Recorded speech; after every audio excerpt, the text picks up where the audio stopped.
एक कथा याद आ रही है। हनुमान जी जब बूटी लेने के लिए गए थे ना, तो इन्होंने बाण मारा था, भरत जी ने गिर गई। और एक बार सीता जी की खोज करने गई। 2 यात्राएं हनुमान जी ने की। एक दिन राम जी ने पूछा कि तुमने 2 यात्राएं की, एक उत्तराखंड की और एक लंका की। इन दोनों यात्राओं का अनुभव बताओ, कौन सी यात्रा में क्या अनुभव तुम्हें मिला। हनुमान जी ने बड़ी प्यारी बात कही, मुझे दोनों तरफ समुद्र मिले। बोले दोनों तरफ समुद्र? बोले लंका की तरफ जो समुद्र वो तो सबने देखा है, इधर समुद्र कहां? इधर तो पहाड़ ही पहाड़ है उत्तराखंड में। बोले इधर एक ऐसा समुद्र था। बोले लंका की तरफ मैं जब गया तो जो समुद्र मुझे मिला उसे तो मैं खेल खेल में पार कर गया, लेकिन जो उत्तराखंड की तरफ गया, जब जो समुद्र मिला उसमें मैं तब का डूबा हूं और अभी तक डूबा ही हुआ हूं, निकला ही नहीं। समुद्र का एक नाम है पयोधि। तो हनुमान जी कहते हैं भरत पयोधि गंभीर। भरत पयोधि, और केवल पयोध कहने से काम नहीं चला, भरत पयोधि गंभीर। जो भरत है ना वो इतना बड़ा गंभीर सागर है राम प्रेम का। काय का? राम प्रेम का।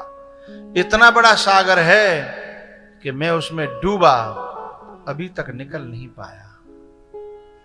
ये सागर तो मैं पार कर गया।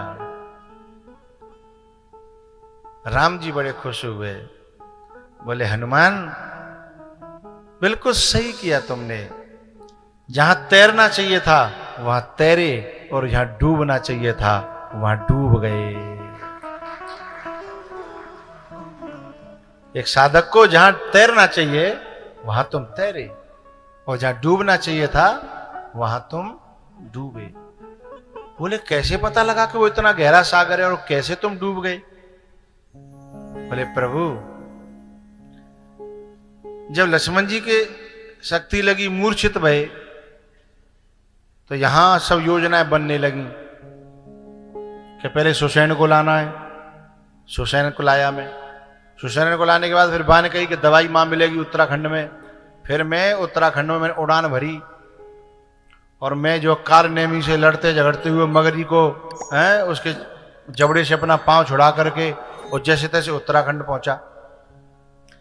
लेकिन जब एक बैरागी को, लक्ष्मण जैसे बैरागी को मूर्छा हुई, तो हम इतना बड़ा प्रपंच खड़ा कर रहे हैं, लेकिन उस यात्रा में मुझे भी थोड़ी सी मूर्छा हुई। बाण मारा और मैं गिरा, तो मेरे मन में थोड़ी देर, जब मूर्छा आने से पहले जब मैं मूर्छित हो रहा था, मैं सोच रहा था कि एक मूर्छित पर्यो बाके ले तो इतनो झंझट हो, अब जो दूसरा मूर्छित होगा ताके ले का झंझट करना पड़ेगा। और इसी में कहीं रात बीत न जाए, हैं? मैं सोच ही रहा था, इतने में एक शब्द सुनाई पड़ा। क्या? कि यदि मेरा प्रेम राम के चरणों में सच्चा है तो इस वानर की मूर्छा दूर हो जाए और पीड़ा दूर हो जाए। इतने में तो मैं एकदम फूल जैसा होगा, हल्का हो गया। तब मेरी समझ में आई कि ये कितना गहरा सागर है प्रेम का।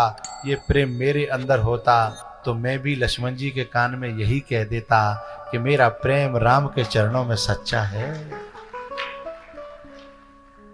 तो ये लक्ष्मण जी ठीक हो जाए। मैं डोल रहा हूं, हैं?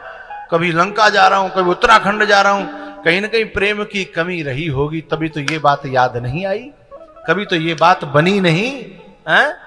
मुझे भरत जी ने समझाया कि यदि प्रेम सच्चा हो तो बहुत सारे कर्म कांडों की, बहुत सारी विधि विधानों की, बहुत सारे वैद्यों की, और बहुत सारी जड़ी बूटियों की जीवन में आवश्यकता नहीं है, केवल प्रेम ही काफी है। वैराग्य को जागृत करने के लिए वैराग्य को खड़ा करने के लिए, असुरों के विकारों के विनाश के लिए है, केवल एक प्रेम काफी है। तब मेरी समझ में आया, अभी तक मैं उस भरत पयोध गंभीर में से निकल नहीं पाया हूं प्रभु। ये तो सुंदरकांड की कथा में हनुमान जी की कभी चर्चा, कभी मौका मिलेगा केवल सुंदरकांड की कथा का, तब चर्चा करेंगे हनुमान क्या है। हनुमान के चरित्र तो हनुमान के चरित्र है। भरत जी महाराज जब गुरु जी से पूछते हैं कि मैं ऐसा कर लूं, उन्होंने कहा ना, अब तुम्हें मुझसे आज्ञा लेने की जरूरत नहीं है। समझब कहब करब तुम जोई, धर्म सार सब होई सोई।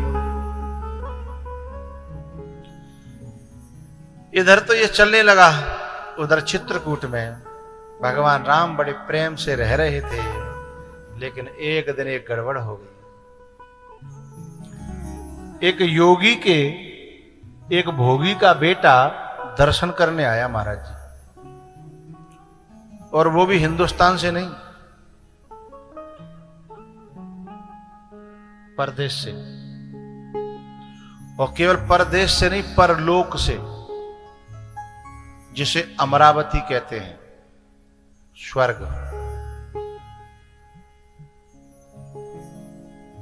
आदि कथा हम सुनाते हैं, आदि जो राजू खुद सुनाता है अपनी घरवाली,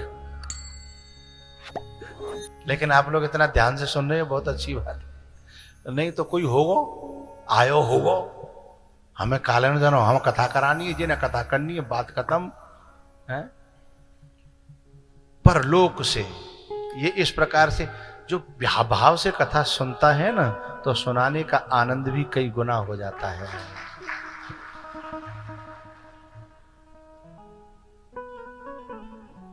हमारे गुरुजी है ना, पहले खप्पर रखते थे। खप्पर जानते हैं आप लोग, महाराज जी जानते होंगे। ऐसा होता काला काला चीपी खप्पर जो है, तो गुरुजी खप्पर रखते थे। तो सन्यासी लोग जो खप्पर रखते हैं ना, तो फिर वही में वो लोग कुछ मांगते तो वही में डालते हैं। अब एक जगह, बहुत पुरानी बात है, जब मैं शुरू में आया ही था, मैंने कुर्ता पहन रखा था। संत होने से पहले कुछ दिन गुरुजी की शरण में रहा, कुर्ता और पैंट पहन रखा था। तो गुरुजी जो है एक गांव में गए, और वह मैया ने बड़ी श्रद्धालु माई थी, खिलाने पिलाने की बड़ी शौकीन, और वह ने बड़े मनते बड़ी बढ़िया सामान बनाए हैं। लेकिन जब गुरुजी ने एक ही में साग के ऊपर खीर, खीर के ऊपर चटनी, चटनी के ऊपर रबड़ी, उस मैया ने माथा पकड़ लिया कि तुमने मेरे करे धरे पे सब पानी फेंका, तुमने मेरे करे धरे पे।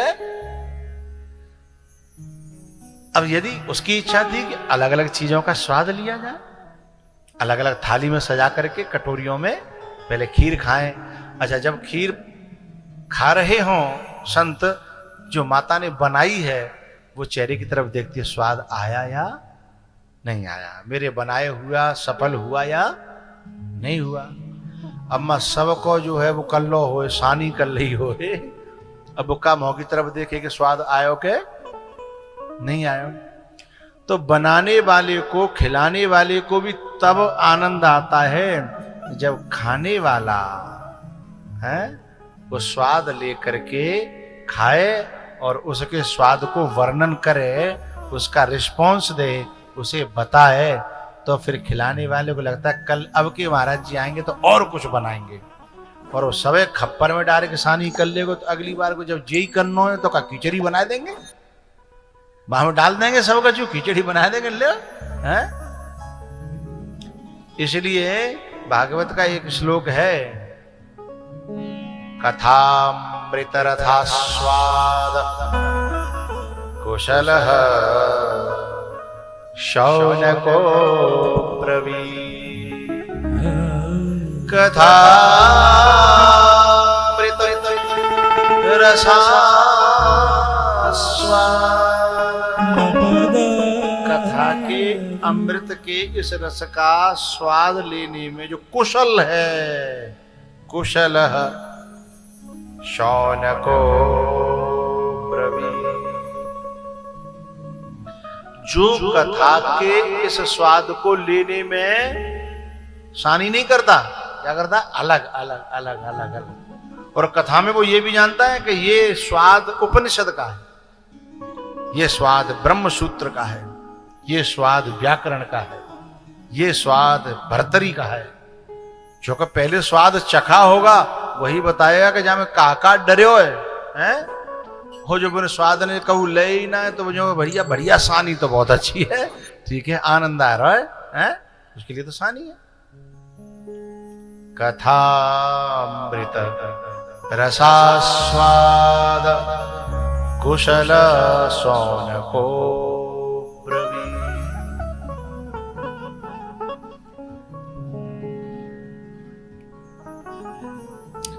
परलोक से एक भोगी का बेटा एक योगी के दर्शन करने के लिए आया।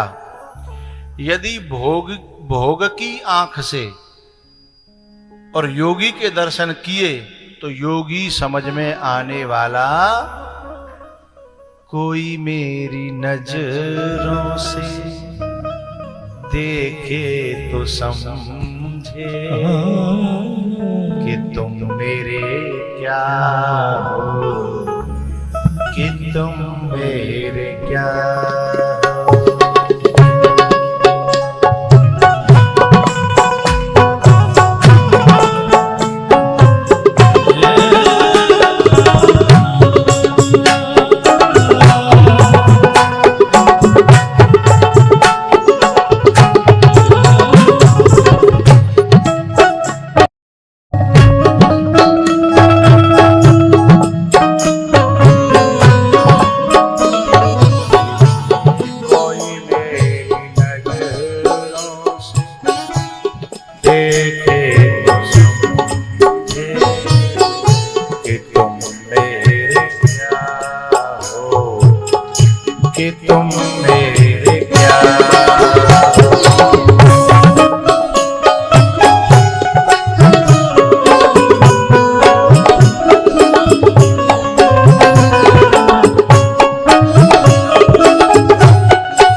समझे कि तुम मेरे क्या हो, कि तुम मेरे क्या।